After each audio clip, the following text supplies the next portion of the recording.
Good evening. आज बेटा एक टॉपिक लेने जा रहे हैं जिसका नाम है ग्रेविटेशन।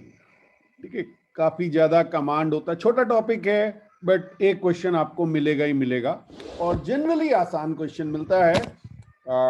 कुछ कॉम्प्लेक्स हो भी सकते हैं, मैं ये नहीं कहूंगा, बट ग्रेविटेशन जनरली आसान क्वेश्चन मिलता है और कई बार इलेक्ट्रो के साथ आप रिलेट भी बड़ी इजीली कर सकते हैं। तो शुरू करते हैं, डिस्कस करते हैं कुछ टॉपिक्स किसके, ग्रेविटेशन।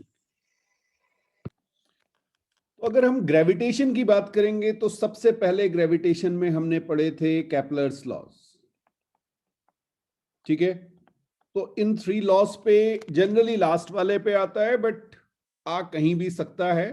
तो फर्स्ट लॉ था, जस्ट एक बार क्विक रिवीजन, फर्स्ट लॉ हमने पढ़ा था, हमारा सन जो है वो इलिप्स की फोकस पे रहता है,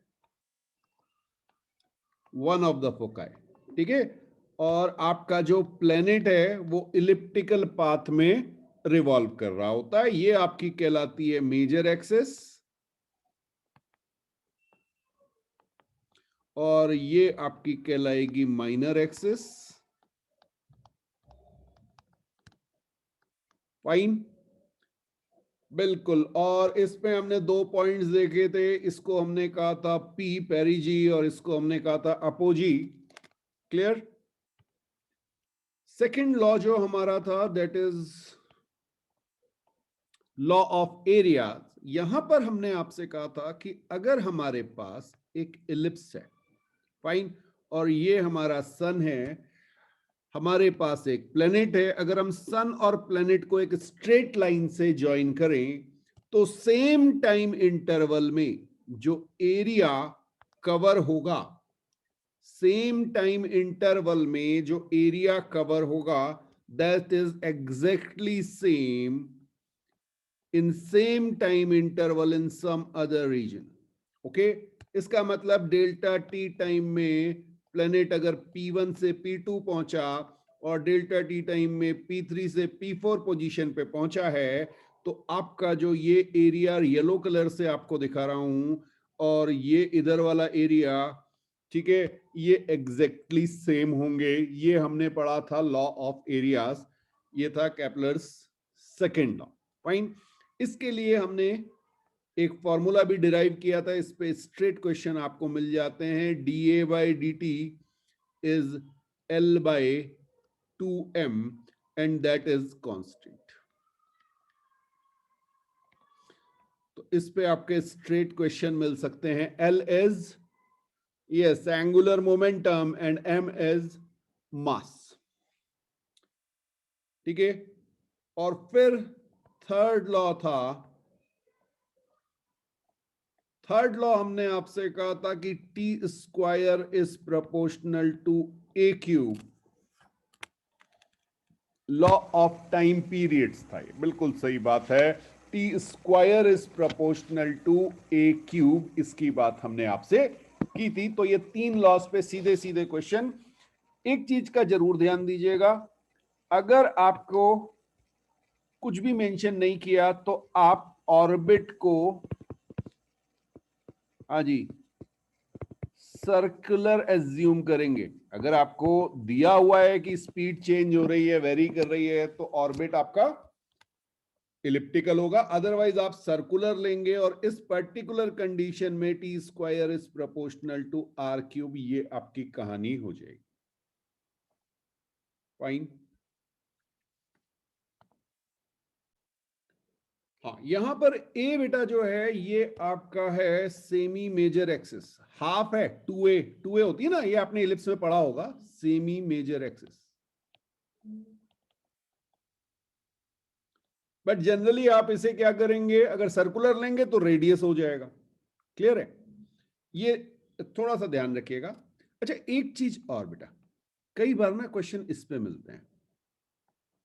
मान लीजिए आपको एक एलिप्स दिया हुआ है, ये आपका प्लेनेट इलिप्टिकल पाथ में रिवॉल्व कर रहा है। एक बार आपका प्लेनेट यहां पे होगा, एक बार आपका प्लेनेट यहां पे होगा, 2 पोजीशन आपको दी गई हैं, पेरोजी और अपोजी। फाइन, अच्छा, आपको पता है ये स्पीड मेरी है वीपी और ये स्पीड मेरी है वी ए, क्लियर है? कौन ज्यादा बड़ा होगा बता सकते हैं? ऑब्वियसली जब क्लोज आता है तो स्पीड बढ़ जाती है। Very good, very good. तो आप कहेंगे वीपी इज ग्रेटर देन वीए। बहुत अच्छी बात है। अब एक चीज का ध्यान रखिएगा बेटा, इसमें ना एंगुलर मोमेंटम कंजर्व रहता है। अगर मैं आपसे कहूं ये distance r a r p है और ये डिस्टेंस आर ए है, फाइन, और आप इसका मास ले लें m, तो आपको पता है एंगुलर मोमेंटम कंजर्व रहेगा, बिकॉज अगर हम इसको एक सिस्टम ले लें, प्लेनेट स्टार सिस्टम, तो कोई एक्सटर्नल टॉर्क अवेलेबल नहीं है। हाँ, मतलब torque due to external force ना। हाँ, तो टॉर्क आपका नेट टॉर्क जो है वो 0 हो गया। कौन सा टॉर्क? एक्सटर्नल फोर्सेस की वजह से तो कोई है नहीं, और इंटरनल फोर्सेस की वजह से टॉर्क होता नहीं है। तो आप कहेंगे एंगुलर मोमेंटम कंजर्व रहेगा। ठीक है, तो यहां से आप बड़ी क्लियरली कह सकते हैं, देखिए ये तो रेस्ट पे मान लेते हैं, सन को तो आप रेस्ट पे मान लेते हैं, तो आप कहेंगे I omega for position A is I omega for position B. ये समझ में आया?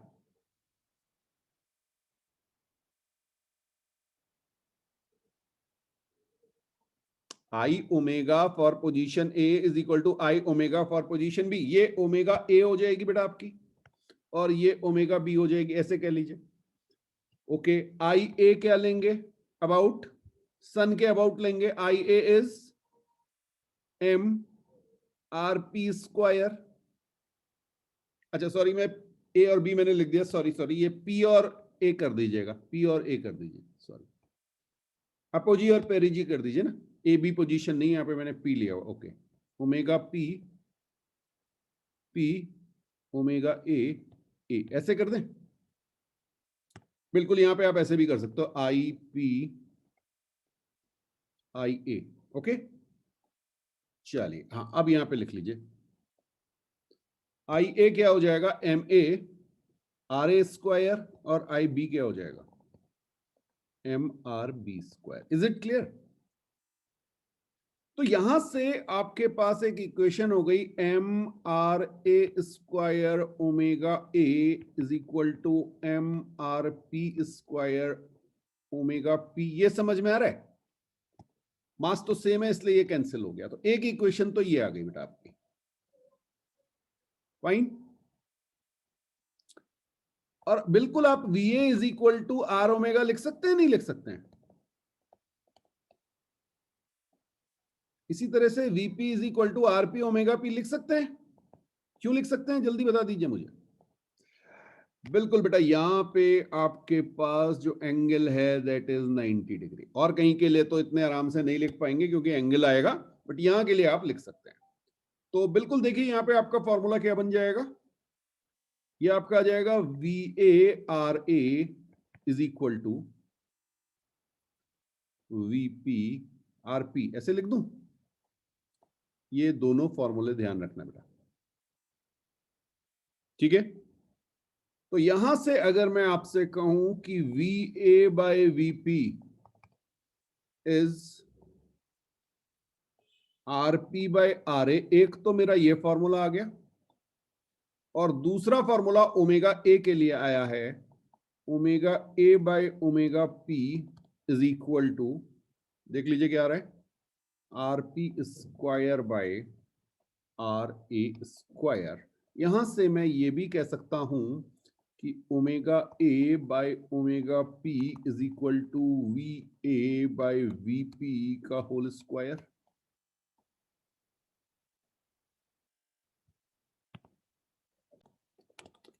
नेक्स्ट जो कॉन्सेप्ट हमने पढ़ा था वो था न्यूटन्स लॉ ऑफ ग्रेविटेशन। ये आप सबको पता है कि अगर आपके पास दो पार्टिकल हैं m1 और m2, और ये क्लास 9 से आप पढ़ रहे हैं, डिस्टेंस r है, so f is equal to g m1 m2 by r square, fine.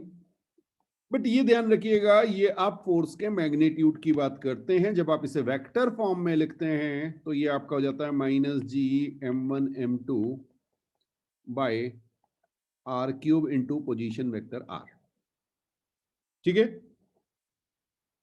हाँ, तो ये आपने इलेक्ट्रो में भी देखा था। इलेक्ट्रो के हिसाब से अगर आप देखेंगे Fe के साथ, तो ये K(Q1)Q2 बाय r², अगर मैग्नीट्यूड की बात करेंगे, और Fg को आप लिखेंगे -G(m1m2) बाय r²। हाँ, यहां पर माइनस साइन लिखना बहुत जरूरी है, बिकॉज माइनस साइन आपको बताता है कि ये फोर्स आपका अट्रैक्टिव फोर्स है। यहां पर प्लस माइनस साइन के मल्टीप्लाई होने से जब प्लस और माइनस आएगा तो ये अट्रैक्टिव और रिपल्सिव डिपेंड करेगा कि किस पे है, बट मास हमारा हमेशा पॉजिटिव रहेगा, तो अट्रैक्टिव भी हो सकता है और रिपल्सिव भी हो सकता है। अगर नेगेटिव आया Q1 Q2 का प्रोडक्ट तो ये अट्रैक्टिव हो जाएगा। ठीक है ना। ओके, यहां पे बहुत ज्यादा क्वेश्चंस इस पे नहीं मिलते, बट सिंपल छोटे छोटे क्वेश्चंस मिल सकते हैं। ध्यान रखिएगा, ये आपका कंजर्वेटिव फोर्स होता है, कंजर्वेटिव फोर्स होता है। ठीक है।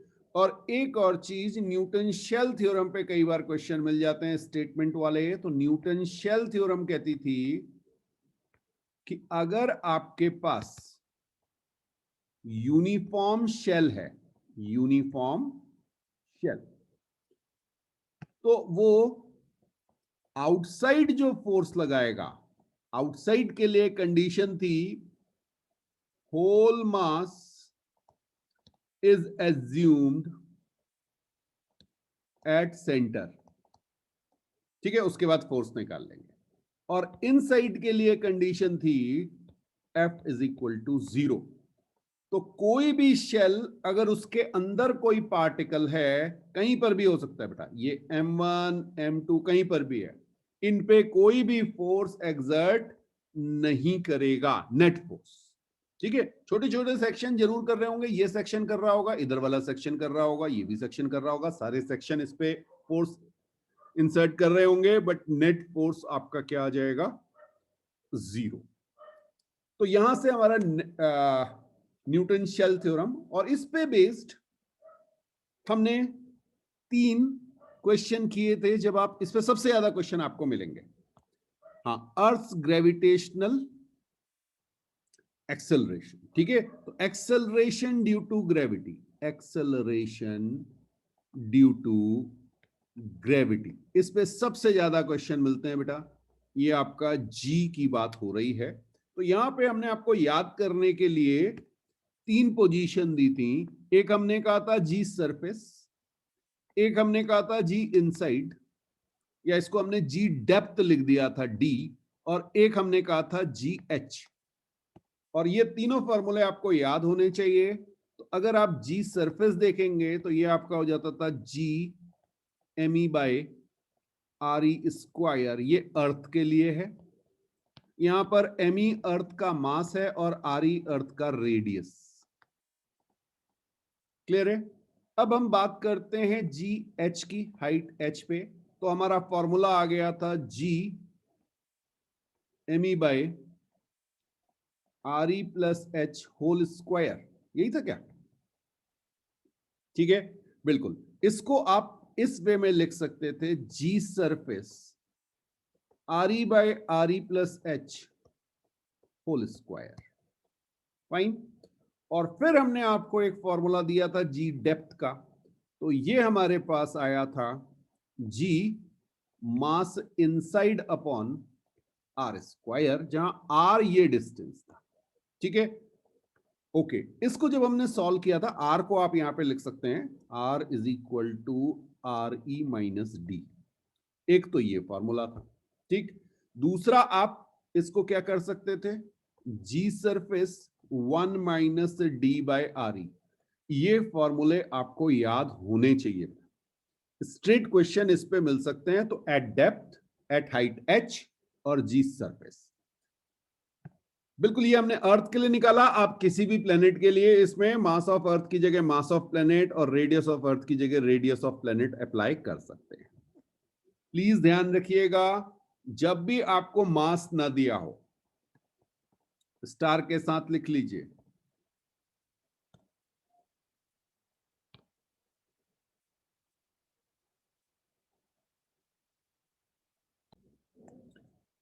हाँ, अगर आपसे कहा जाए बेटा कि प्लेनेट का मास नहीं दिया हुआ, रेडियस है, इफ ओनली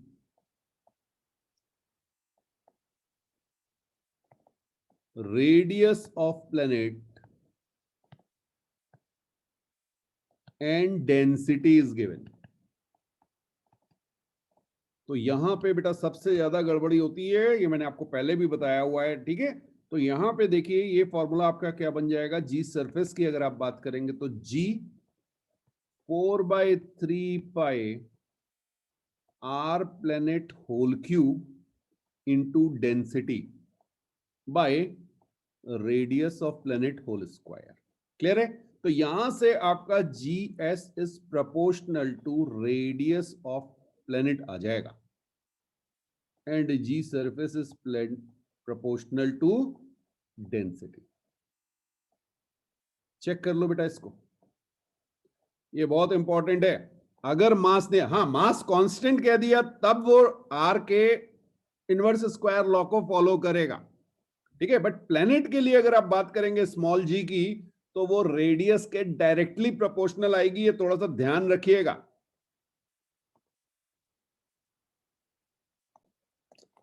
अब बेटा अगर हम जी, अब जी जो है ये ध्यान रखिएगा, ये ग्रेविटेशनल फील्ड कहा जाता है, ग्रेविटेशनल फील्ड। और इसके मैग्नीट्यूड को अगर आप आर के साथ प्लॉट करेंगे तो ये आपका अर्थ के लिए कुछ ऐसा आता है, या सॉलिड स्फीयर के लिए कुछ इस तरह से आएगा बेटा, ध्यान रखिएगा। क्लियर है? हाँ, ये आपने पढ़ा था इलेक्ट्रिक फील्ड में भी, बिल्कुल ऐसे ही पढ़ा था आपने। तो ये जो आपका जी है that is inversely proportional to are square, और ये आपका जी डैश, ओके इसको जी डेप्थ कह लीजिए, जो भी कहिए, ये that is proportional to r. Fine, ये इनसाइड है, ये r is equal to capital R है। प्लीज ध्यान रखिएगा, ये सॉलिड स्फीयर के लिए है जिसकी आपको रो कांस्टेंट दी गई है, ठीक है। बिल्कुल बिल्कुल। अब इस पे कुछ हमने अर्थ की जी पे कुछ चीजें पढ़ी थी। एक हमने पढ़ा था इक्वेटर वाली पोजीशन, और एक हमने पढ़ी थी पोल वाली पोजीशन, ठीक है। तो G at pole is more than G equator.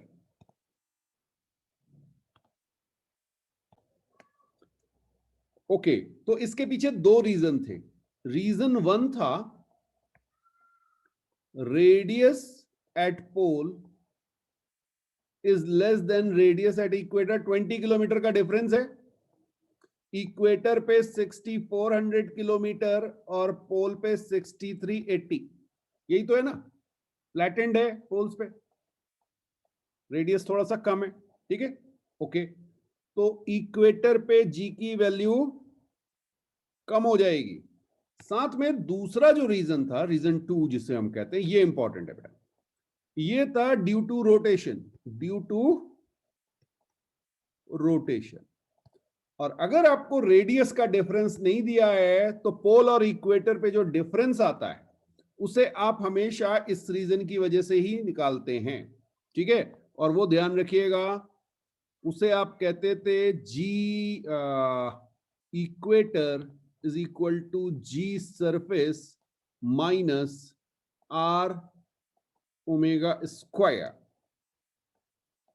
Clear है? और अगर किसी एंगल पाई पे आपको ये कैलकुलेट करना है, तो ये आपका फॉर्मूला था G equator is equal to G surface minus R E omega square cos square phi. हाँ जी, ये फॉर्मूले वहां पे डिराइव करने की जरूरत नहीं है, ये रटे हुए होने चाहिए। बिल्कुल, अगर ये वहां डिराइव करने बैठ गए तो फिर तो क्वेश्चन नहीं सॉल्व होने, ये रटे हुए होने चाहिए बेटा। बिल्कुल, इन्हें नोट कीजिए, फिर आगे बात करते हैं। तो अब बेटा थोड़ी सी बात कर लेते हैं analogy between electro and gravitation. तो इलेक्ट्रो क्योंकि आपने 12th में पढ़ा होता है, काफी चीजें याद होती हैं। थोड़ा सा जो है अगर भूल रहे हैं तो थोड़ा सा कई बार क्वेश्चंस जो हैं वो बहुत इजीली सॉल्व हो जाते हैं। जैसे अगर मैं आपसे बात कहूं कि एक शेल आपको दिया गया है, ठीक है, और इस शेल पे आर डिस्टेंस पर, हाँ आर अभी मैं आउटसाइड ले रहा हूं, एक पॉइंट है पी, इस सेल को मैंने चार्ज दिया है क्यू। ओके, शेल है, प्लीज ध्यान रखिए, बार बार कह रहा हूं ये शेल है, इसका रेडियस है कैपिटल आर। आप मुझे बता सकते हैं इलेक्ट्रिक फील्ड और पोटेंशियल क्या होगा, सबको याद है, ठीक है ना। तो इलेक्ट्रिक फील्ड क्या हो जाएगा, 1/4πε0 क्यू बाय आर, ठीक है, और potential q by are square, और पोटेंशियल आपका हो जाएगा 1/4πε0 क्यू बाय आर। यही था, चेक कर लो। ये सबको याद है, इसमें तो किसी को डाउट नहीं है ना। चलिए, अब अगर मैं बिल्कुल इसी की तरह आपसे कहूं कि मेरे पास एक शेल है जिसका मास है m, जिसका रेडियस है r, और इससे r डिस्टेंस पर मुझे ग्रेविटेशनल फील्ड बता दीजिए, ग्रेविटेशनल फील्ड और ग्रेविटेशनल पोटेंशियल बता दीजिए। तो एकदम से कई बार बच्चे घबराने लगते हैं कि सर ये क्या होगा। तो घबराने की जरूरत नहीं है, रिलेशनशिप वही है, बस आपको करना क्या है, replace k by minus g, that is the only difference. Okay, और q बाय m, तो ये आपका हो जाएगा माइनस जी, इस 1/4πε0 को मैंने माइनस जी लिख दिया, q की जगह मैंने m लिख दिया, और ये मैंने r स्क्वायर लिख दिया, ये मेरी फील्ड आ गई बेटा। नेगेटिव साइन का मतलब टूवर्ड्स सेंटर, ठीक है, और ग्रेविटेशनल पोटेंशियल की अगर आप बात करेंगे तो minus G M by R आ जाएगा। तो इतना आसान होता है, आप हर जगह इसे अप्लाई कर सकते हैं, ठीक है। बिल्कुल, वो जो आपको सिलेंडर वाले कराए थे, क्योंकि गॉस थ्योरम लगा के हम इलेक्ट्रो में बड़ी इजीली उन क्वेश्चंस को सॉल्व कर सकते हैं, बट हर जगह इंटीग्रेट करने की जरूरत नहीं है। आपको इलेक्ट्रो के फॉर्मूले पता हैं, आप उनमें 1/4πε0 को माइनस जी से रिप्लेस कीजिए और चार्ज को m से, बाकी आपका काम हो जाएगा, ठीक है। अगर आपको लीनियर मास डेंसिटी या सरफेस मास डेंसिटी दी हुई है तो वो सरफेस चार्ज डेंसिटी और लीनियर चार्ज डेंसिटी की तरह लेमडा और सिग्मा उन्हीं की तरह ट्रीट होगी, तो ये ध्यान रखिएगा। अब जैसे इसी पे एक पार्ट हम और देख सकते हैं कि अगर मैं आपसे पूछूं कि gravitational potential inside cell, gravitational potential inside shell,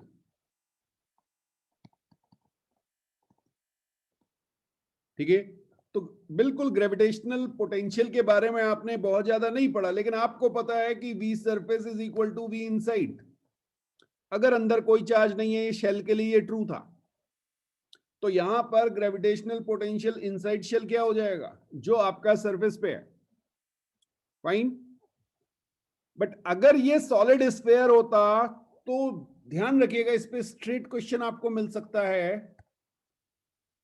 अगर आपकी रो यूनिफॉर्म है, ठीक है, तो इस जगह पे वी सरफेस और सेंटर पे v centre is equal to 3/2 times v surface होता है, ये याद रख लीजिएगा यूनिफॉर्म चार्ज डेंसिटी के लिए, और कहीं कोई चार्ज ना हो तो इसको आप सीधे सीधे अप्लाई कर सकते हैं। जो क्वेश्चंस आप इलेक्ट्रो में करते हैं वही आप ग्रेविटेशन में बिल्कुल वैसे ही सॉल्व कर सकते हैं, ठीक है। इसके बाद एक इंपॉर्टेंट टर्म था, वो था पोटेंशियल एनर्जी। सबसे ज्यादा क्वेश्चन इसके मिलते हैं बेटा, ग्रेविटेशनल पोटेंशियल एनर्जी। तो अगर आपको ग्रेविटेशनल पोटेंशियल एनर्जी का कॉन्सेप्ट याद नहीं है, इलेक्ट्रो का तो याद है, तो उसी को लगा दीजिए। मान लीजिए आपके पास बहुत सारे पार्टिकल हैं, m1 m2 m3, m4, ठीक है, और इनके डिस्टेंसेस r12 इस फॉर्म में दिए गए हैं। तो टोटल पोटेंशियल एनर्जी जो आपकी होगी that is minus g m1 m2 by r12 minus g m1 m3 by r13, ठीक है। टोटल कितने टर्म होंगे 4c2, तो 4 इंटू 3/2 टोटल 6 टर्म्स मैं लिख दे रहा हूं, ठीक है। ऐसे ही आप लिख लेंगे माइनस, हाँ जी 1 4, फिर 2 3 2 4 और फिर 3 4। क्लियर है? पूरा लिख के दिखाऊं क्या? लो लिख दें, g m1 m4 by r14 minus g m2 m3 by r23 minus g m2 m4 by r24 minus g m3 m4 by r34। ये 6 टर्म को आप ऐड कर दीजिए, टोटल पोटेंशियल एनर्जी निकल आएगी। क्लियर? नेक्स्ट जो हमने पढ़ा था, अगर हमारे पास हमारी अर्थ दी हुई है और इस पे एक पार्टिकल m दिया हुआ है, तो इस पार्टिकल की पोटेंशियल एनर्जी जो थी वो थी minus g MEM by RE। और अगर आप किसी हाइट h पर चले जाते हैं तो इस h हाइट पर आपकी पोटेंशियल एनर्जी हो जाएगी minus g MEM by RE plus h, ठीक है। ये पोटेंशियल एनर्जी दो पार्टिकल सिस्टम के लिए हमने जैसे अप्लाई करते थे वैसे कर दी। एक सिस्टम को हमने कंसेंट्रेट मान लिया टोटल मास अर्थ का सेंटर पे, और छोटे वाले सिस्टम को जहां पे रखना था वहां रख दिया गया, ठीक है। हाँ जी, अब यहीं से हमने एक टर्म और पढ़ा था that is known as binding energy. Binding energy के लिए ध्यान रखिएगा, आपकी U जो है वो नेगेटिव है। Clear?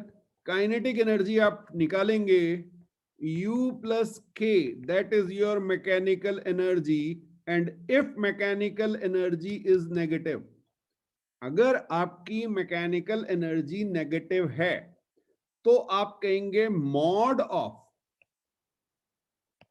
Mechanical energy is binding energy.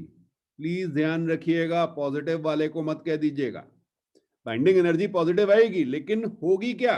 अगर आपकी मैकेनिकल एनर्जी नेगेटिव है तभी तो यह सिस्टम बाउंड होगा, ठीक। तो इसको आप कहते हैं बाइंडिंग एनर्जी, और इस बाइंडिंग एनर्जी को आप रख देते हैं काइनेटिक एनर्जी या half mass of particle into V escape square. ये आपकी एस्केप वेलोसिटी कहलाती है, ठीक है। तो escape velocity is equal to binding energy. जब आप रखते हैं half M V escape square को आप बाइंडिंग एनर्जी के इक्विवेलेंट रखते हैं। एक क्वेश्चन करके देख लेते हैं, ठीक है। यहां से एस्केप वेलोसिटी सीधे सीधे निकल आती है। कैसे निकलेगी? जैसे मैं आपसे अगर कहूं कि मेरे पास एक स्फेरिकल प्लेनेट दिया हुआ है, एज्यूम कर लीजिए स्फेरिकल है, ये मास m है, ये कैपिटल G है, और अभी इसकी स्पीड 0 दी हुई है, तो काइनेटिक एनर्जी इसकी 0 हो गई। फाइन। अब जब मैं बात करूंगा पोटेंशियल एनर्जी की, तो पोटेंशियल एनर्जी हो जाएगी minus g MEM bye RE। Okay, तो टोटल मैकेनिकल एनर्जी जो आपने निकाली वो नेगेटिव हो गई। मैकेनिटिक एनर्जी 0 है तो ये minus g MEM bye RE आ गई। बिल्कुल सही बात है। तो आपकी बाइंडिंग एनर्जी कितनी हो गई? जी MEM बाय RE। ये मॉड ले लिया आपने नेगेटिव वैल्यू का, ठीक है। तो उसका केवल मैग्नीट्यूड आपने ले लिया, और इसको आप रख देते हैं हाफ MV एस्केप स्क्वायर के बराबर। तो यहां से आपका M और M कैंसिल हो गया, V एस्केप आपकी आ गई under root 2G ME by RE। Formula G surface के टर्म्स में भी होता है, स्मॉल g के टर्म्स में, बट मैंने आपको कई बार कहा है हमेशा इसको याद रखिए। वहां आपको कन्वर्ट करना हो तो जी सरफेस को आप रख दीजिए GME/RE²।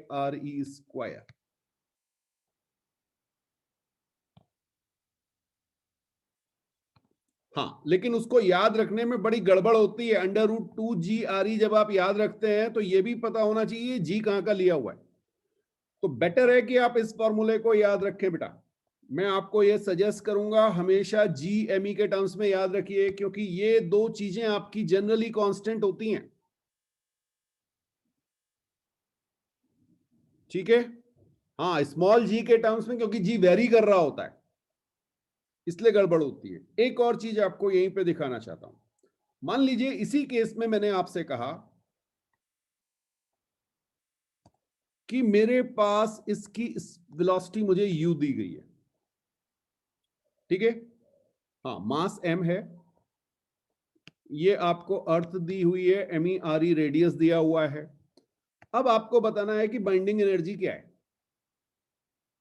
बाइंडिंग एनर्जी क्या है और एस्केप वेलोसिटी क्या है। कहानी रटा हुए से काम नहीं चलेगा। ठीक है, अब बेसिक चीज आ गई। आपने कहा सर पोटेंशियल एनर्जी कितनी हो गई, -GMEM/RE।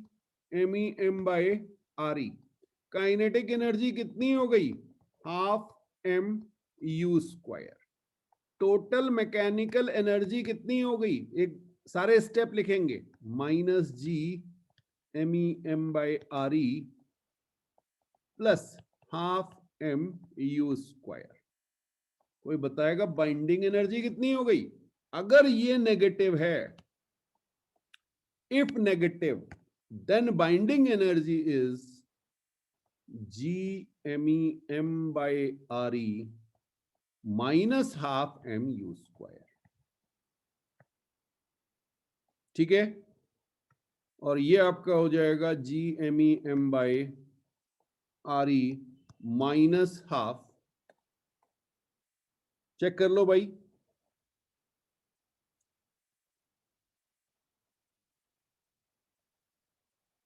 ठीक है,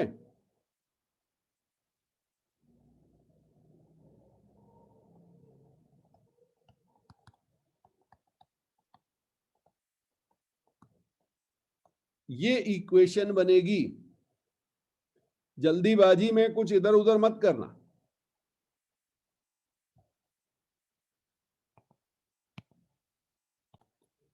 अब बेटा एक क्वेश्चन कई बार मिलता है कि यहां से आपने u स्पीड से किसी पार्टिकल को फेंका, वो किस हाइट तक ऊपर जाएगा।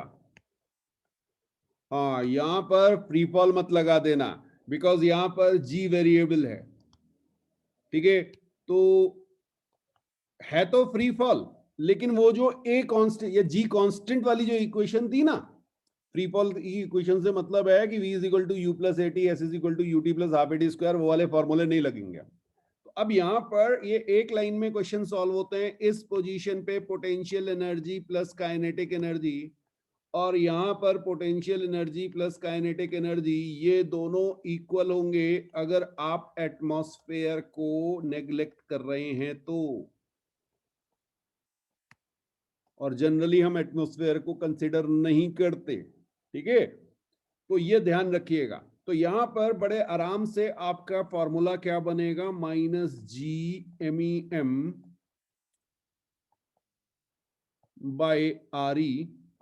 Plus ½ MU² is equal to -GMEM/RE plus H plus 0, क्योंकि यहां पर आपकी वेलोसिटी 0 हो गई। ठीक है, तो इस तरह से आप इन क्वेश्चंस को सॉल्व कर सकते हैं।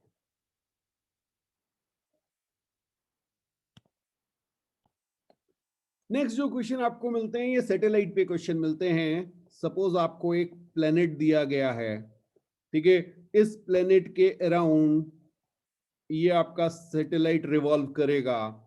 ये सैटेलाइट आपका, लेट से सैटेलाइट का मास स्मॉल m दिया हुआ है और प्लेनेट का मास कैपिटल M p ले लेते हैं, और यहां से आपका डिस्टेंस जो है वो r है। जब भी आपको सैटेलाइट के बारे में कहा जाए तो आप अनलेस अनटिल मेंशन ना हो कि ये इलिप्टिकल ऑर्बिट है, आप इसे सर्कुलर ऑर्बिट लेंगे, ध्यान रखिएगा। इवन आप प्लेनेट के लिए भी जब तक कहा ना जाए तब तक आप सर्कुलर ऑर्बिट लेंगे। अगर वो कहता है कि वेलोसिटी चेंज हो रही है, एंगुलर वेलोसिटी चेंज हो रही है, तभी आप एलिप्टिकल पे जाएंगे। फाइन। तो बस एक चीज लगती है कि यहां पर सर्कुलर मोशन हो रहा है तो आपको सेंट्रीपिटल फोर्स चाहिए। Centripetal force is provided by gravitational force. तो सीधे सीधे आपका फॉर्मूला आ जाता है M V orbital square upon R orbital is equal to G M E या M planet M by R O square. ठीक है जी। Gravitational force G M one M two by R square को आपने M V square by R के इक्वल रख दिया। कोई डाउट तो नहीं है? यहां से आप देखेंगे ये एम एम आपका कैंसिल हो जाएगा और आपकी वी ऑर्बिटल जो आ जाती है वो आ जाती है under root G mass of planet by R O. ये ध्यान रखिएगा। ठीक है। अंडर रूट 2 GRE वाली नहीं बेटा, ये है आपकी वी ऑर्बिटल। वो स्पेशल केस में आती थी जब आप कहेंगे R O is very close to R P. इसका मतलब आपका जो सैटेलाइट है वो अर्थ के बहुत क्लोज आ गया, यहां पर रिवॉल्व करने लग गया। ठीक है। तब आप कहेंगे वी ऑर्बिटल आपका under root G mass of planet by are E हो आर पी हो जाएगा। ठीक है। ये स्पेशल केस है जब ये वाला है, अदरवाइज ये फॉर्मूला याद रखेंगे आप। इस केस में आप बिल्कुल under root G planet at surface into RP ये फॉर्मूला यूज कर सकते हैं। बट मैं कभी नहीं चाहूंगा कि आप इसे याद करें। इस फॉर्मूले को याद कीजिए हमेशा। ये आपको परेशान करता है because this is only true for yes R O orbital radius is equal to radius of planet. ये उसी केस के लिए है, बाकी सब नहीं। स्पेशल केस पूछा गया तो आप लिख सकते हैं इसको। बिल्कुल नोट कीजिए इसको, फिर आगे बात करते हैं। कोई डाउट है तो पूछ लीजिए। नेक्स्ट जो पॉइंट है वो है एनर्जी ऑफ सैटेलाइट। एक जगह हमने और इस चीज को किया था और वो था हमारा, बिल्कुल सही बात है आपकी, एटम। ठीक है ना। तो जब आप एनर्जी ऑफ सैटेलाइट की बात करते हैं तो वो काइनेटिक एनर्जी भी होती है और पोटेंशियल एनर्जी भी, यानी आप टोटल मैकेनिकल एनर्जी की बात कर रहे हैं। तो जब आप काइनेटिक एनर्जी की बात करते हैं या पोटेंशियल एनर्जी की बात करते हैं तो काइनेटिक एनर्जी आप लिख सकते हैं half mass of satellite into V orbital square. इसको जब आप सॉल्व करेंगे तो ये आपको मिल जाएगा half G M M by R orbital. Check कर लेना एक बार। अब पोटेंशियल एनर्जी की अगर आप बात करेंगे तो वो आपकी हो जाएगी minus ji M M by R orbital. और यहां से आप देखेंगे potential energy is equal to, या काइनेटिक एनर्जी भी लिख सकते हैं आप। चलिए पोटेंशियल एनर्जी को लिख लीजिए, कितनी आ गई? Minus twice of kinetic energy लिख दूं? बिल्कुल, या kinetic energy is minus half times potential energy, ऐसे लिख सकते हैं। ओके, तो टोटल मैकेनिकल एनर्जी आपकी कितनी हो जाएगी बेटा? Kinetic energy minus twice of kinetic energy, that is minus of kinetic energy. Okay, तो total mechanical energy minus of kinetic energy होती है, ये ध्यान रखिएगा। और ये एनर्जी है, ये जितनी नेगेटिव होगी उतनी कम होगी।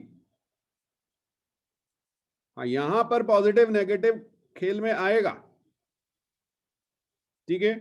बिल्कुल, आप यहां पे क्या लिख सकते हैं? Total mechanical energy is minus G M E M by 2 R. Check कीजिए,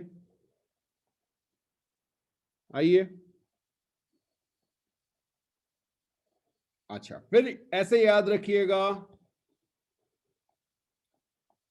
higher the radius higher the energy.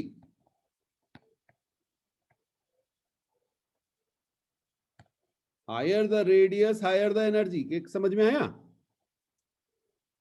अरे जितनी ज्यादा, हाँ, एटम में यही तो करते थे, जितनी एनर्जी मिलती थी उतना एक्साइट होके हायर पे जाता रहता था ना, रेडियस बड़ा होता जाता।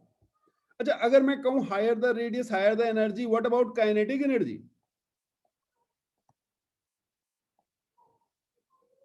जितना हाई जाएंगे काइनेटिक एनर्जी क्या होगी? लोअर। सोच लेना।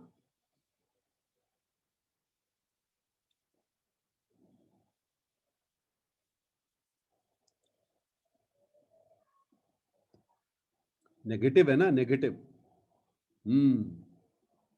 तो जितना आप अर्थ के क्लोज आएंगे उतनी सैटेलाइट की स्पीड बढ़ती जाती है। वो तो आपने वहां भी देखा था ना, अभी केपलर्स लॉ में देखा था, जितना आप सन के क्लोज जा रहे थे आपकी स्पीड बढ़ रही थी। वहां पे एक सिंगल पाथ था, यहाँ पे अलग अलग रेडियस दिया हुआ है, सर्कुलर पाथ हमने एज्यूम किया हुआ है। ठीक है, तो ये थोड़ा सा ध्यान रखिएगा। अच्छा, यहीं से एक क्वेश्चन मिल जाता है आपको कि binding energy of satellite, binding energy of satellite ये कितनी हो जाएगी बेटा? G M E M by 2r। R जो है वो रेडियस ऑफ ऑर्बिट है। ठीक है, अब देखिए एस्केप, इस पे फंसाते हैं क्वेश्चन में। Velocity of satellite, escape velocity of particle at the surface of earth at rest, उस वो अलग है, वो √2gme/re है। एस्केप वेलोसिटी ऑफ सैटेलाइट की जब आप बात करेंगे तो आप कैसे निकालेंगे? Half M V escape square, इसको इक्वल करेंगे सैटेलाइट की एनर्जी के बराबर, Gme/2r बाइंडिंग एनर्जी। ठीक है, बिल्कुल। जब आप इसे सॉल्व करते हैं तो बड़ी अजीब सी इक्वेशन मिलती है, और कभी भी ये लगता नहीं है कि ऐसा भी कुछ हो सकता था। तो यहां से वी एस्केप आपकी आ जाती है √GME/r,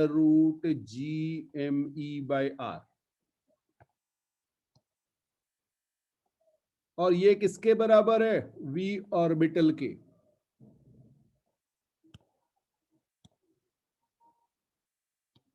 ठीक है, वी एस्केप जो है वो वी ऑर्बिटल के ही बराबर है, तो ये थोड़ा सा ध्यान रखिएगा।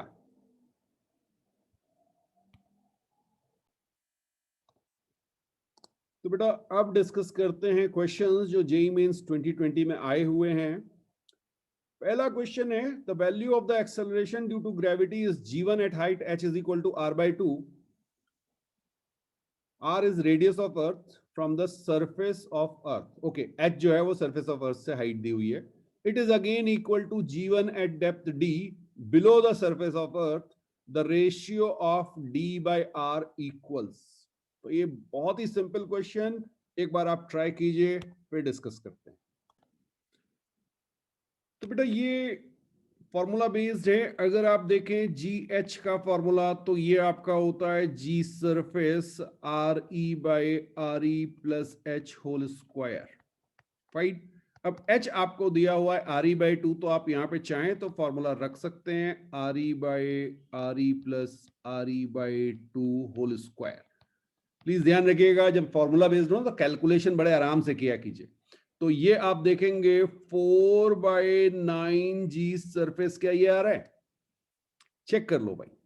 अच्छा, अब जब g डेप्थ की बात करते हैं तो आपको पता है ये g सरफेस 1 - d/re फॉर्मूला होता है, और ये उसने कहा है कि किसके बराबर है भाई? 4/9 g सरफेस के। ठीक है, तो यहां से g सरफेस कैंसिल हो गया आपका, और d/re की वैल्यू जो आपको निकालनी थी, d/r दिया हुआ उन्होंने, तो ये 1 - 4/9 दैट इज 5/9, जी नहीं 9, 5/9। ओके, 5/9 ये आ जाएगा बेटा।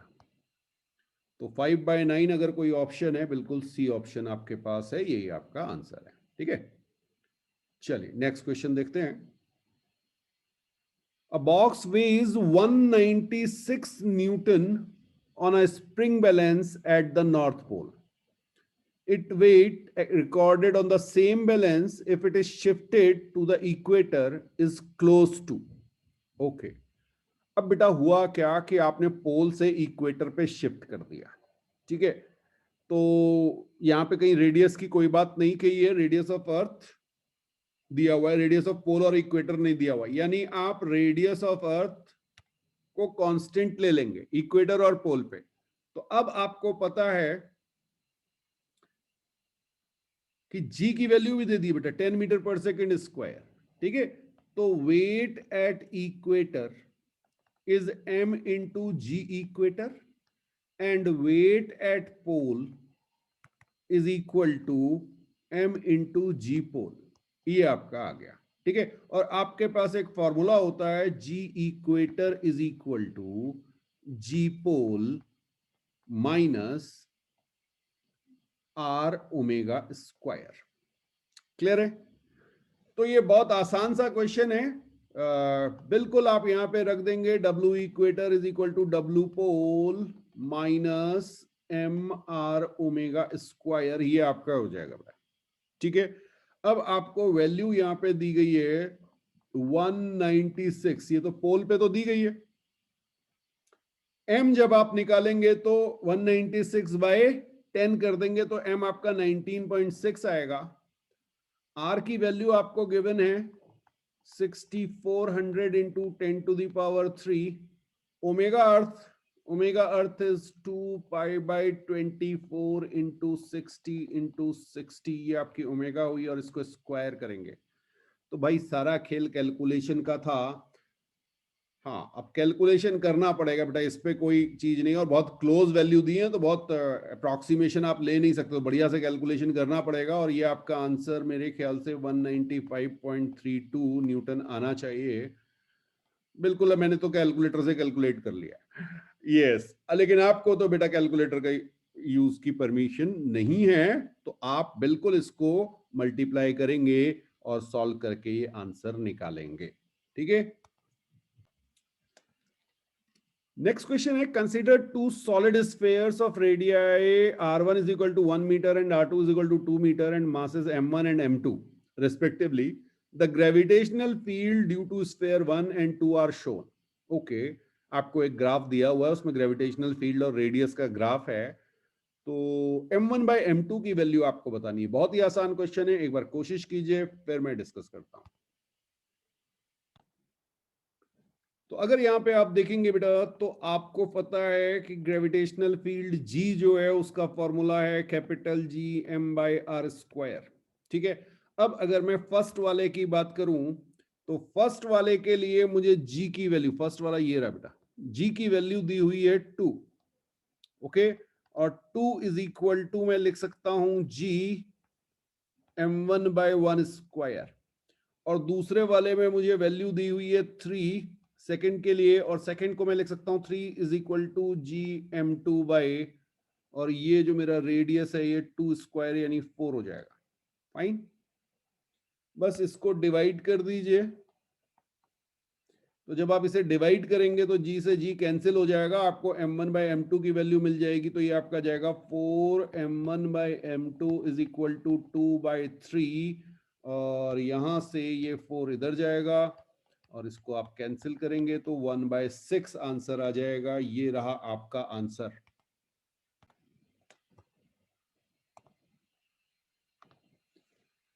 क्वेश्चन है, the acceleration due to gravity on the earth surface at the poles is g and angular velocity of the earth about the axis passing through the pole is omega. An object is weighed at the equator and at a height h above the poles by using a spring balance. Okay, if the weight are found to be same, then h is okay, h is much less than r। ये आपको एक condition दी हुई है, तो इसको आपको apply करना है।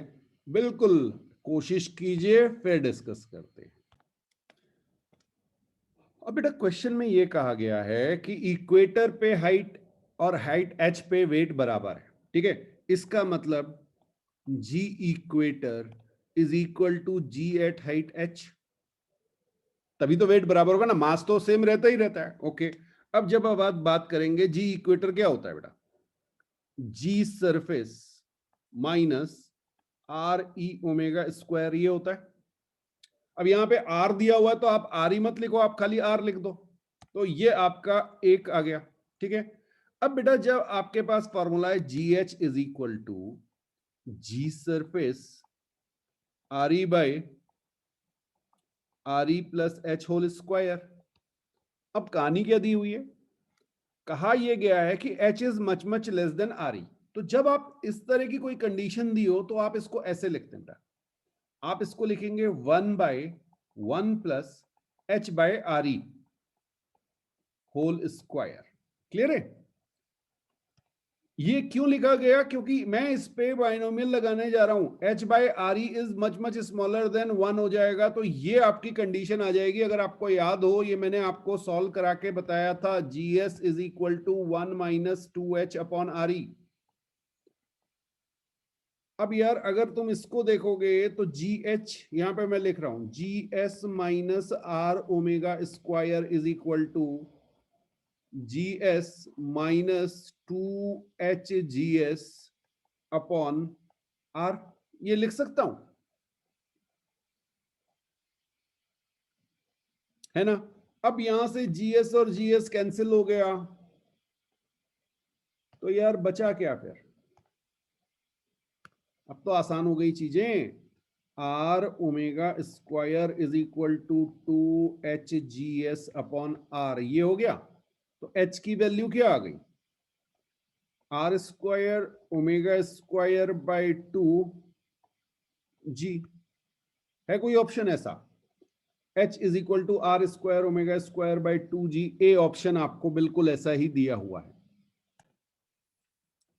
नेक्स्ट क्वेश्चन है, the height h at which the weight of a body will be same as that at the same depth h from the surface of the earth is। हाँ, यहां पर आपको हाइट और depth पे same wait कहा है, लेकिन एक चीज का ध्यान रखिएगा, रोटेशन को नेग्लेक्ट करना है और कहीं भी कोई कंडीशन नहीं दी हुई है। h is much much less than R E type नहीं दिया हुआ है, जो अभी हमने पहले कर था, वो क्वेश्चन को बहुत आसान कर देता है। ठीक है, तो ये मत लगा देना। हाँ, यहां पे आपको सीधे सीधे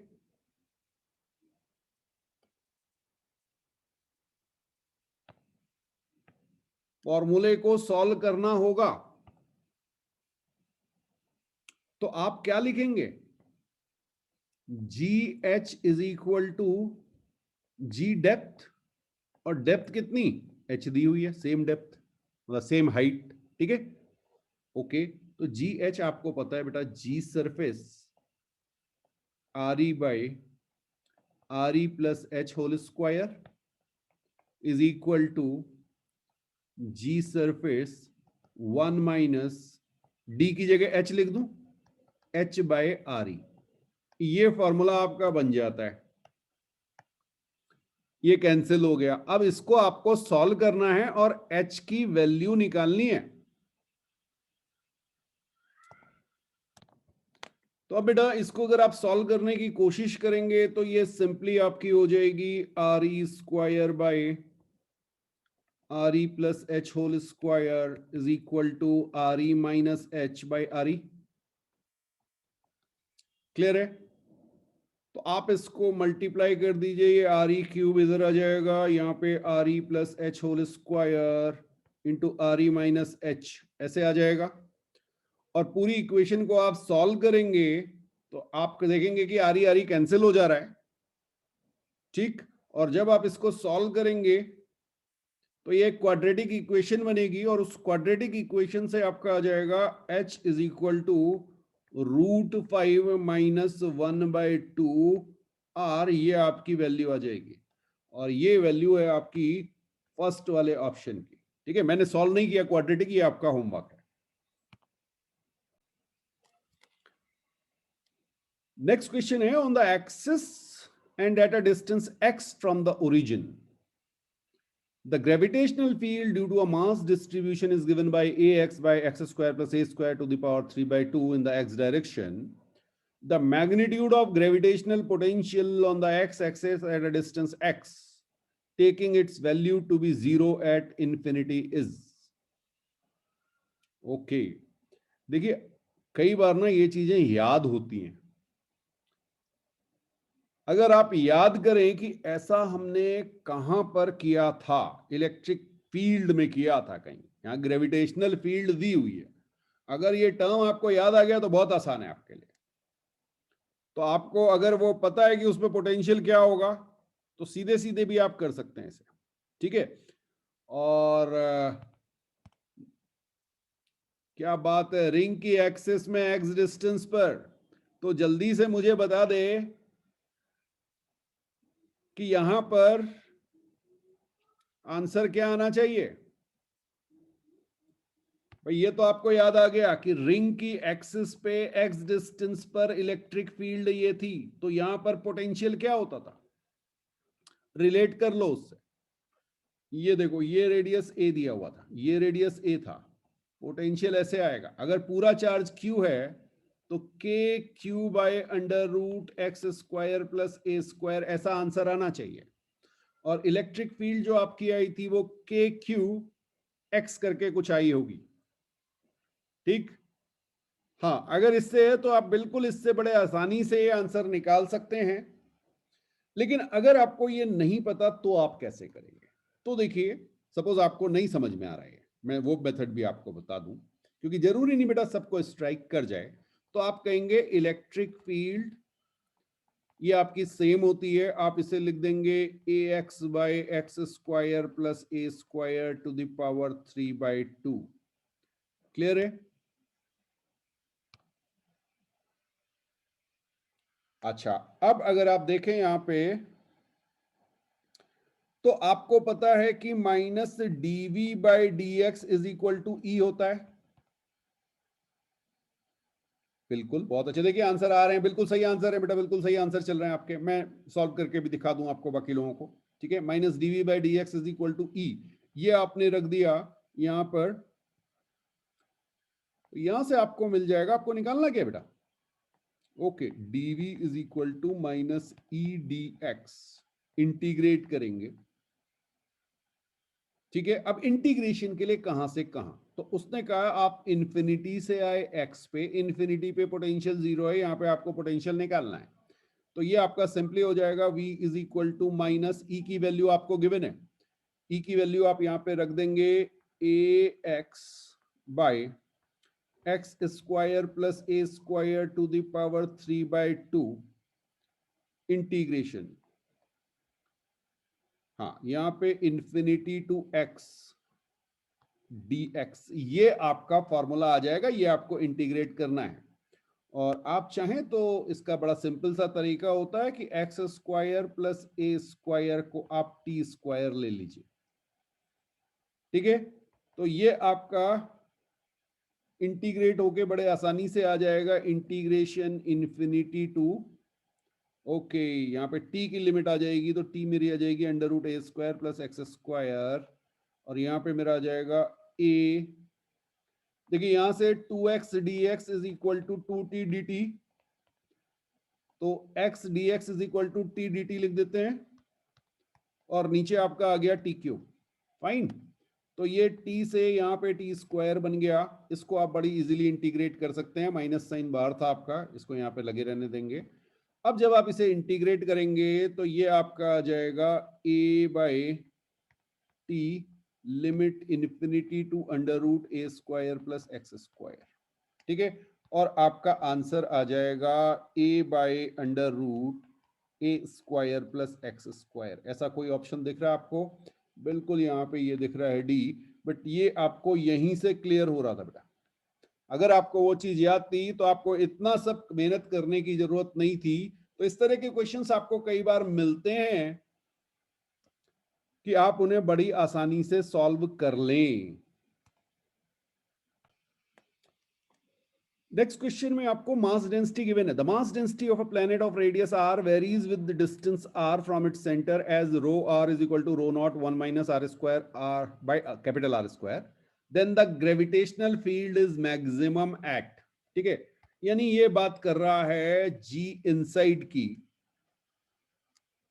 जी इनसाइड आपको निकालना है, ठीक। तो आपके पास कोई ऐसे करके रेडियस दिया हुआ है, यहां कहीं पे जाके आपकी जी जो है इनसाइड ये मैक्सिमम है, तो ये क्वेश्चन थोड़ा बहुत मैक्सिमा मिनिमा इस पे लगेगा। और यहां पर आपको बेटा एक चीज क्लियर दी हुई है, ये आपको वेरिएबल दिया हुआ है रो आर, डेंसिटी रो आर, ठीक है। तो न्यूटन शेल थ्योरम यूज करके आप जी इनसाइड निकाल लीजिए। यहां पे जी इनसाइड निकालिए और इस जी इनसाइड को आप फोर्स भी निकाल सकते हैं, आपके ऊपर है। हाँ बिल्कुल, आप उसको डिफरेंशिएट कीजिए और उस डिफरेंशिएशन को जीरो रख के आप मैक्सिमा मिनिमा की कंडीशन को अप्लाई कीजिए। एक बार कोशिश कीजिए, फिर डिस्कस करते हैं। अब बेटा यहां पे अगर आप देखेंगे तो डीएम क्या लेंगे हम, एक छोटा सा रेडियस लेंगे आर। ये आर रेडियस है, यहां पे हम छोटा सा एक स्फीयर एज्यूम करेंगे जिसकी थिकनेस है डी आर। तो डीएम हम कहेंगे 4 pi R square D R into rho naught. ये मेरा डीएम हो गया। और अगर मैं इसे इंटीग्रेट कर दूंगा, कहां से कहां तक, 0 से एम यहां पे ले लेंगे, यहां 0 से लेके आर तक, फाइन। तो ये मेरा क्या आ जाएगा, टोटल मास इनसाइड, ठीक है। तो एम इनसाइड जो मेरा है, इनसाइड मतलब समझ रहे हैं, ये देखिए ये वाले पोर्शन की मैं बात कर रहा हूं न्यूटन शेल थ्योरम पे। ये अंदर वाला, जो बाहर वाला तो फोर्स लगाएगा ही नहीं, यूनिफॉर्म मतलब शेल के अंदर आ गया ना वो, ठीक है ठीक है ठीक है। अब आपने कहा कि ये आपका हो गया 4 पाई आर स्क्वायर। ओके, मैं आर स्क्वायर को अंदर ले लेता हूं, और rho naught 1 minus R square by are square D R. ये मेरा आ गया लिमिट 0 टू आर, ठीक है। तो जब मैं एम इनसाइड कैलकुलेट करूंगा तो ये कुछ ऐसा बनेगा 4 पाई रो नॉट, ठीक। अच्छा, अब इसको हम इंटीग्रेट कर दें तो क्या आ जाएगा, R cube by 3 minus R to the power 5 by 5 R square. कुछ ऐसा आ रहा है क्या, चेक करो। ओके, अब बेटा सपोज मेरे पास इस पोजीशन पर, ठीक है ना, आप डायरेक्टली फॉर्मूला भी लगा सकते हैं, ठीक है। डायरेक्टली फॉर्मूला लगा लीजिए, E इज इक्वल टू, अगर फॉर्मूला याद नहीं तो GM1 M2 करके भी निकाल लेना। तो GM in by are square ये हो जाएगा बेटा। तो E as a function of R मैं ये लिख दूं, बिल्कुल। तो ये मेरे पास आ जाएगा 4 pi rho naught G by are square R cube by 3 minus R to the power 5 by 5 R square. ये कुछ बन रहा है, ठीक है। और अब बेटा E मुझे मैक्सिमम या मिनिमम चाहिए, तो DE बाई डी आर को मैं 0 रखूंगा। तो जब मैं इसे डिफरेंशिएट करूंगा तो ये क्या आएगा, 4 पाई रो नॉट G। ये तो मेरा कांस्टेंट है, D by D R of, इसको हम ले लेंगे R by 3 minus R cube by 5 R square. कुछ ऐसा बन रहा है, चेक करो, ठीक है। और जब आप इसे सॉल्व करेंगे तो ये आपका क्या आ जाएगा, 4 pi rho naught G 1 by 3 minus 3 R square by 5 R square, और इसको आप पुट कर देंगे 0 बेटा, ठीक है। यस, तो यहां से आप देखेंगे 1 by 3 is equal to 3 R square by 5 R square, और आर की वैल्यू आपको मिल जाएगी कैपिटल आर स्क्वायर का। अच्छा चलिए ऐसे लिख लीजिए, ये मेरा आ जाएगा 5 बाई 9 कैपिटल आर स्क्वायर। तो आर की वैल्यू आ गई अंडर रूट 5 बाई 9, ये, ठीक है। तो इसमें हुआ क्या कि एक बार आपने पहले मास इन कैलकुलेशन ही कैलकुलेशन थे बस, और कुछ नहीं था। कोई बहुत हैवी कॉन्सेप्ट एज सच नहीं था, ये इलेक्ट्रो में हमने बहुत किया इस तरह की चीज। यही क्वेश्चन आपको इलेक्ट्रो में भी मिल सकता है। तो आपका आंसर हो गया सी। नेक्स्ट क्वेश्चन है, a body is moving in a low circular orbit about a planet of mass m and radius r. The radius of the orbit can be taken to be r itself. Okay, यहाँ पे कह दिया उसने कि r ही ले लीजिए, ठीक है। Then the ratio of the speed of the body in the orbit to the escape velocity from the planet is. अब बेटा यहाँ पे ध्यान रखिएगा, जब आपसे escape velocity from the planet is कहा जाता है, ठीक, तो यहां पर उसने ये नहीं कहा कि सैटेलाइट की बात हो रही है या नहीं हो रही है। हाँ, यहां पे दोनों चीजें पॉसिबल हैं। अब escape velocity from the planet की जब आप बात करेंगे तो आप क्या लेंगे, बॉडी एट रेस्ट। यहां थोड़ा सा आपको क्लियर करना पड़ेगा, या क्वेश्चन में ऐसा भी पूछा जा सकता था कि एस्केप वेलोसिटी ऑफ सैटेलाइट। दो अलग अलग चीजें हैं, ठीक है। हाँ, तो अभी इस क्वेश्चन को देख के इसकी लैंग्वेज के according, then the ratio of the speed of the body in the orbit to the escape velocity from the planet, ठीक है। मतलब यहां से बात नहीं हो रही, प्लेनेट की सरफेस से बात हो रही है जो रेस्ट पे है। तो बिल्कुल यहां पे आप वी एस्केप निकालेंगे तो आपकी आ जाएगी √2gm/r, और वी ऑर्बिटल जब आप निकालेंगे तो वो आपकी आ जाएगी √2gm/r। और आपसे पूछा क्या गया है, √2 और 1/√2 दोनों दिए हुए हैं। VO/VE पूछा गया है बेटा, तो VO/VE आपका 1/√2 आ गया। समझ में आया? तो ये आपका आंसर हो गया। लेकिन अगर इसी में कहा जाता कि एस्केप वेलोसिटी ऑफ सैटेलाइट, तो आपका आंसर 1 आ जाता बेटा। सोच रहे हैं, हल्का सा शिफ्ट होगा, आपके आंसर में चेंज आ जाएगा। बिकॉज मैंने आपको बताया था कि सैटेलाइट की एस्केप वेलोसिटी ऑर्बिटल स्पीड के बराबर ही होती है, ठीक है। तो ये थोड़ा सा ध्यान रखिएगा। नेक्स्ट क्वेश्चन है, the mass density of a spherical galaxy varies as k/r over a large distance r from its centre. In that region, a small star is in circular orbit of radius r, then the period of revolution depends on r as. Okay. तो यहां क्या कहा गया बेटा, ये है बिल्कुल simple सी चीज, लेकिन लैंग्वेज से कंफ्यूज किया, गैलेक्सी बना दी, स्टार बना दिया। तो एक बहुत बड़ी गैलेक्सी है, यहां से यहां तक आपकी वेरी कर रही है, आपको दिया हुआ है k/r से आपकी मास डेंसिटी रो आपको दिया हुआ बेटा, k/r, ठीक है। हाँ, और अगर आपको ये पता है, पहले आपने किया हुआ है, ये क्वेश्चन था शायद बुक में, ठीक है, तो आप बड़ी इजीली इसको कैलकुलेट, याद भी रहते हैं क्वेश्चन। बट यहां पे हम पूरा इसे सॉल्व करने की कोशिश करेंगे, ठीक है। तो जब आप इसे सॉल्व करने जाएंगे तो आप कहेंगे कि भाई मान लीजिए ये r डिस्टेंस पर एक स्टार है, जिससे हमने कहा मास दिया स्टार का, नहीं दिया हुआ, ओके, तो इसको हम m मान लेते हैं, ठीक है। अब आप कैपिटल M निकालेंगे, ये कैपिटल M, यहां से M इनसाइड आप इसे कह सकते हैं, M इन जो आप निकालेंगे वो आपकी हो जाएगी integration 4πr² rho dr, limit 0 to r। Clear है? बिल्कुल, आप यहां से ये निकालेंगे तो ये आपकी आ जाएगी 4πr² k/r/dr, ये आपका आ गया 0 to r, ठीक है।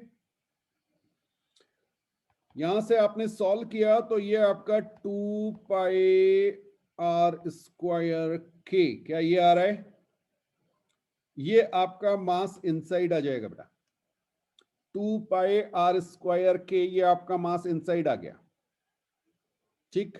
अच्छा, इन्होंने ये रेडियस r को कैपिटल R दिया हुआ है, तो मैं यहां पे इसको करेक्शन कर दे रहा हूं, 2πr² k आ गया मेरा, ठीक। चलिए अब जरा फोर्स देख लें भाई, फोर्स क्या होता है, G gravitational force, G m in m by R square, ये मेरा फोर्स हो गया, और ये होगा किसके बराबर, mv स्क्वायर बाय आर के बराबर। हाँ, mv square by capital R ही लिख देंगे ना यहाँ पे। चलिए, तो अब जरा देखें, ये m कैंसिल हो गया, r से एक r कैंसिल हो गया, ठीक है। हमें निकालना क्या है, टाइम पीरियड निकालना। तो v ना निकाल के ओमेगा स्क्वायर लिख लें। एक मिनट, इसको थोड़ा सा चेंज कर लें। हाँ, मुझे लगा स्पीड निकालनी है, तो इसको बेटा ऐसे लिख लीजिए आप। हाँ, इसको लिख लीजिए m r ओमेगा स्क्वायर, ठीक है। हाँ, मैं ऐसे लिखना प्रेफर करूंगा इसे। तो अब ये आर स्क्वायर ऐसे ही रहेगा, m और m कैंसिल हो चुके हैं। यहां से अगर आप देखेंगे तो आपका omega square is equal to G, M इन आपने लिखा 2 पाई आर स्क्वायर के बाय आर स्क्वायर आर, ऐसे आ जाएगा। चेक करो। अच्छा, एम भी तो आएगा, नहीं एम तो कैंसिल हो गया, एम कैंसिल हो गया, ठीक है।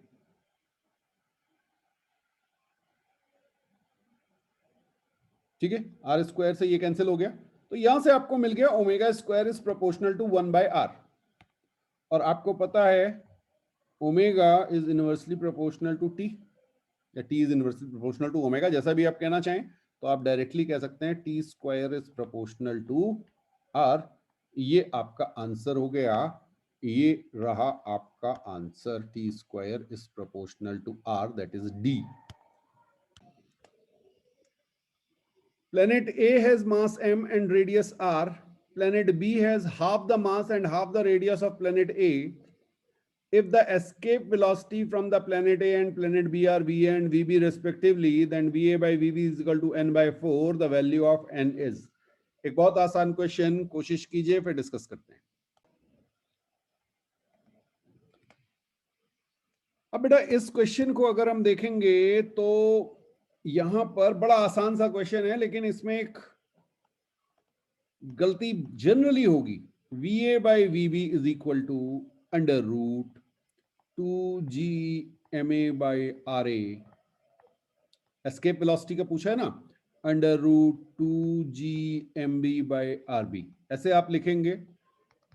और बहुत स्टूडेंट्स ने ये गलती की थी जब ये क्वेश्चन आया था, जरा सी जल्दी के चक्कर में बेटा MARB डिवाइडेड बाय MBRA ऐसे करके लिखा आपने, ठीक है। अब आपको दिया है mass of MB is half of MA, तो यहाँ MA बाई 2 लिख देता हूं, और यहां पे RB भी RA बाई 2 लिख देता हूं। आप देखेंगे ये 1 आ गया, क्लियर है। हाँ, बिल्कुल सही बात। अब 1 आंसर निकाला और खट से ये किया, और जैसे ये किया ये हो गया गलत, बिकॉज क्वेश्चन ये था ही नहीं कि VA बाई VB निकालना है। उसने कहा था n बाई 4 जो है ये 1 के बराबर, तो भाई n की वैल्यू क्या होगी। तो पूरा क्वेश्चन सॉल्व करने के बाद जरा सी चक्कर में ये आंसर करेक्ट था, आपने जैसे ही 1 को लगाया आपको मिल गए -1, जहां 4 नंबर जेब में थे, और पूरा आंसर निकालने के बाद बेटा सब कुछ आपने कर लिया था। तो इस तरह की जल्दबाजी ना करें, बिल्कुल सी करेक्ट आंसर है। जिन्होंने सी दिया बहुत बढ़िया बेटा। 2 planets have mass m and 16m and their radii are a and 2a respectively. The separation between the centers of the planet is 10a. A body of mass m is fired from the surface of the larger planet towards the smaller planet along the line joining their center. For the body to be able to reach at the surface of the smaller planet, the minimum firing speed needed is. अब अगर आप इस question को देखें तो हमने class 9th में भी शायद इसे किया था, जब मैं आपको यह बता रहा था कि वो बीच में जाके 2 प्लेनेट के बीच में ग्रेविटी 0 हो जाती है। 11 तो अलग बात है, ठीक है ना। तो यहां पर अगर आपके पास 2 प्लेनेट आपको दिए हुए हैं, एक का मास m और एक का 16m है, और कुछ रेडियस दिया हुआ है a and 2a, जो भी दिया हुआ है, क्लियर।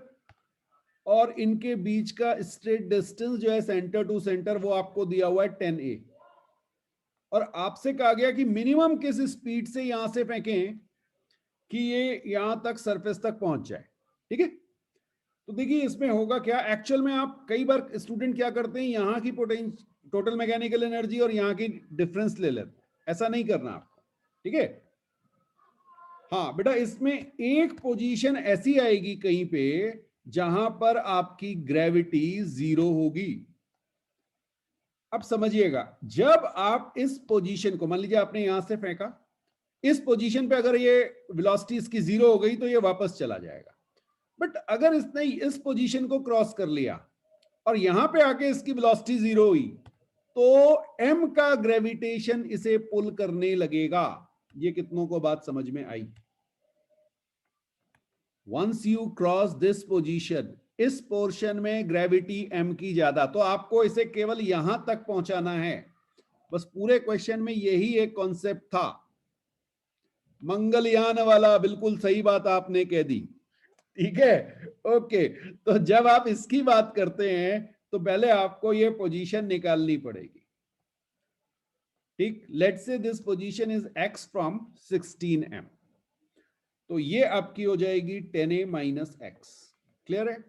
तो जब आप ग्रेविटी को इक्वेट कराएंगे तो आप लिखेंगे gm by 10a minus x whole square is equal to g16m by X square. Clear है? यहां से g कैंसिल, m कैंसिल, और आप चाहें तो इसको 1 by 10a minus x whole square is equal to 4 by x का होल स्क्वायर, ठीक है।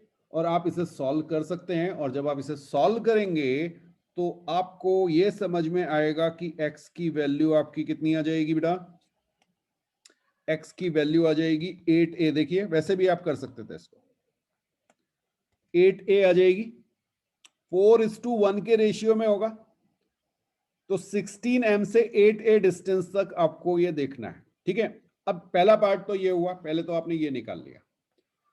अब जो दूसरी गलती इसमें कई बार होती है, आपको क्या करना है, यहां पर वेलोसिटी 0 लेनी है, यहां पर आपको u निकालनी है। काइनेटिक एनर्जी पूछी है, मिनिमम स्पीड पूछी है, तो u आपको निकालनी है, ठीक है। तो ये आपने u ले लिया, यहां पे आपकी वेलोसिटी 0 हो सकती है, ठीक। तो इस पोजीशन को अगर मैं इनिशियल कहूं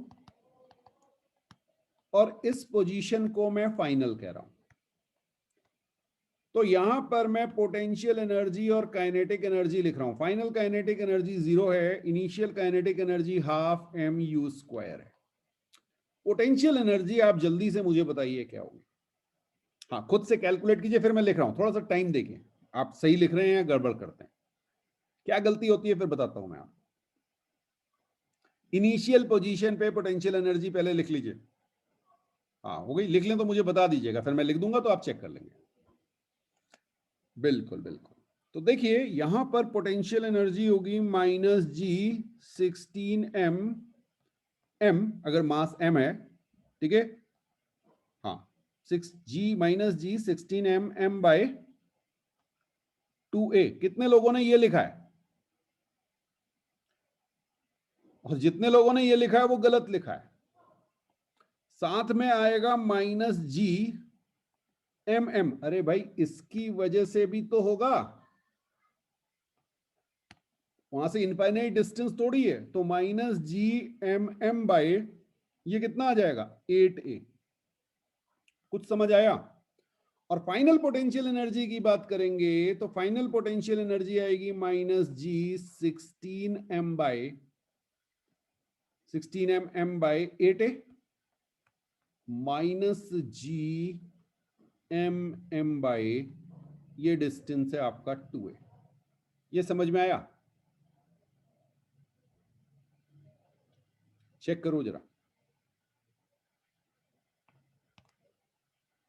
और अगर ये आपने लिखा तो फिर बड़ा आसान है, फिर तो आपको बस इसे इक्वेट करना है। तो इसको देखें, अगर ये हम देखेंगे तो ये हमारा हो जाएगा -20 gm by 8a plus 0 is equal to, यहाँ पे आप देखेंगे तो ये आपका हो जाएगा 65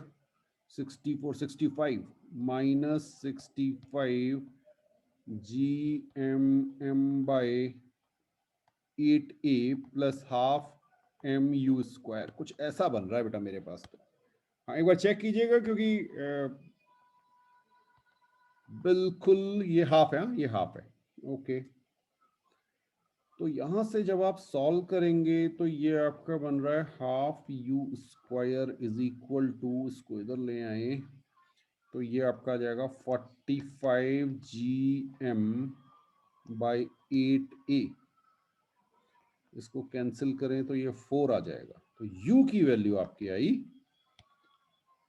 भाई मेरे हिसाब से तो अंडर रूट GM/a, यहाँ 2 बाहर आया, ये 45 है तो 3 बाहर ले लें और अंदर 5 आ जाएगा, कुछ ऐसा है ऑप्शन।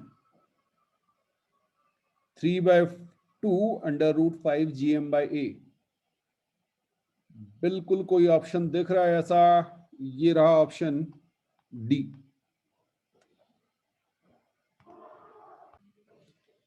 नेक्स्ट क्वेश्चन है, satellite of earth, a satellite of mass m is launched vertically upward with an initial speed u from the surface of earth. After it reaches height r, it ejects a rocket point of mass m/10 so that subsequently the satellite moves in a circular orbit.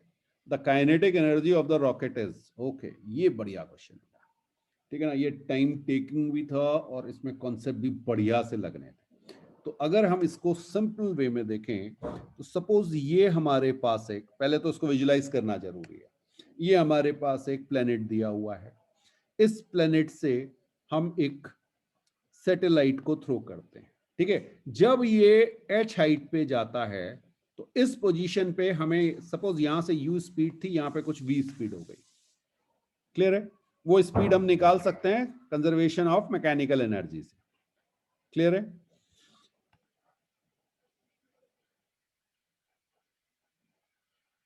Okay, एक minute, यहाँ पे बेटा मास जो इसका दिया हुआ है small m दिया हुआ है, और ये कैपिटल M दिया हुआ है। ओके, ये कंडीशन भी हमें दी हुई है। रेडियस भी दिया हुआ है। ओके, ये रेडियस हमें g इज ग्रेविटेशनल कांस्टेंट और ये रेडियस r दिया हुआ है, ठीक है। और ये h is equal to r, एक और कंडीशन दी हुई है। अब यहां पर कुछ कहानी हुई है इस जगह पर, यहां पर एक m/10 का पीस इससे निकल के बाहर की ओर कहीं गया है, उसकी वजह से ये सैटेलाइट ऐसे करके रिवॉल्व करने लगा बेटा, समझ में आया। तो अब अगर आप देखेंगे ये सैटेलाइट जो है, इसको इस डायरेक्शन में वेलोसिटी मिली, जो बाकी रिमेनिंग मास है, वो मास कितना है 9m/10, ये v ऑर्बिटल, ये आपको पता है, ठीक है। अब बहुत ध्यान से समझना बेटा, यहां पे इसके पास कुछ वेलोसिटी थी इस डायरेक्शन में, सैटेलाइट गया इधर, तो ये कोलिजन या एक्सप्लोजन टाइप वाली चीज बनी, ठीक है। तो लीनियर मोमेंटम कंजर्व होगा इस पोजीशन पर, और दो डायरेक्शन में आपका जो ये पार्टिकल है ये कहीं ऐसे जा रहा होगा बेटा, आप समझना, इसके मोमेंटम के, ये इसका मोमेंटम है अगर, तो इसके दो कंपोनेंट होंगे, एक इस डायरेक्शन में, एक अपवर्ड डायरेक्शन में, और दोनों को आपको कंजर्व कराना होगा, क्योंकि पहले आपके पास, बिल्कुल सही बात, मैं यहां पर दो डायरेक्शन लिख रहा हूं, रेडियल और टेंजेंशियल, ठीक है। तो मैंने आपसे कहा कि v r and v t ये स्पीड है m/10 की, जो मास सेपरेट हुआ ना उसकी है, और यही आपको काइनेटिक एनर्जी निकालनी है। तो आप ऐसे लिख सकते हैं, velocity of that piece is v r r cap plus v t t cap, ठीक है। तो काइनेटिक एनर्जी क्या हो जाएगी बेटा, half m/10 v r square plus v t square, ये मुझे निकालना है, और वी आर और वी टी में अलग अलग निकालूंगा, ठीक है। तो सबसे पहले हम देखिए शुरू करते हैं, पहले तो ये वी स्पीड यहां पे निकाल लेते हैं। इस पोजीशन पर kinetic energy half m v square होगी, यहां पर हाफ m u स्क्वायर होगी, ठीक है, अच्छा इसको मैं अभी v स्क्वायर रख रहा हूं, clear, half M you square, यहां पे मेरे पास potential energy minus G M E M by R लिख लूं, और यहां पर potential energy minus G M E, अच्छा एम दिया हुआ है तो एम ई नहीं, ठीक है एम लिख लीजिए आप, minus G M E M by 2r, ऐसे लिख लें। तो एक इक्वेशन हमारी इन दोनों को इक्वेट करके बनेगी, और वो इक्वेशन बनेगी v square is equal to, मुझे तो दिख रही है सीधे सीधे, आप पूरी इक्वेशन बना के देखिए, v square is equal to you square minus G M E M by are e, कुछ ऐसे बन रही क्या, चेक कर लो भाई, ये इक्वेशन बन जाए तो मुझे बता दो। ओके बहुत बढ़िया, ये इक्वेशन आपकी बन गई, तो इसको हम संभाल के रख लेते हैं, एक तो हमें इसकी जरूरत पड़ेगी, ठीक है। अच्छा अब जरा देखते हैं, आगे बढ़ते हैं। अब अगर आप देखें conservation of linear momentum, conservation of linear momentum, r cap and t cap direction में,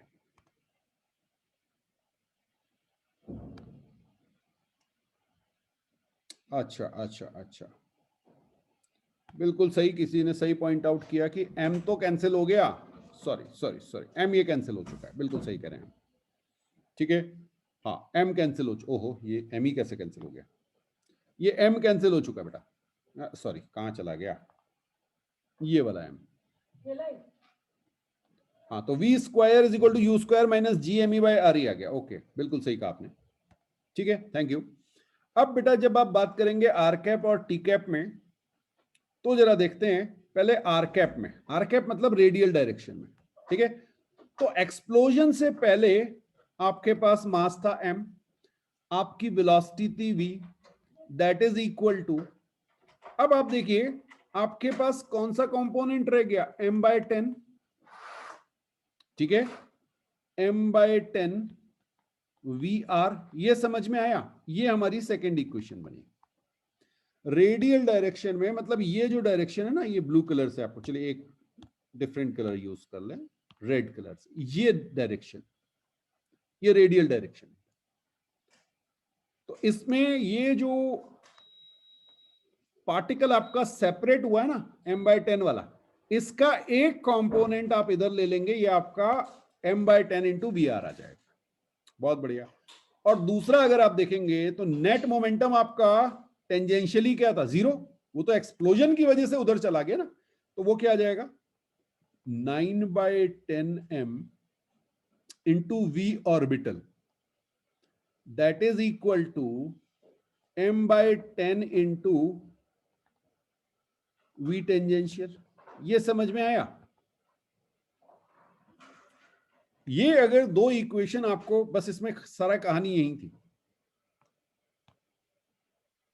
ठीक है, तो यहां से आप वी आर निकालिए और वी टी निकालिए,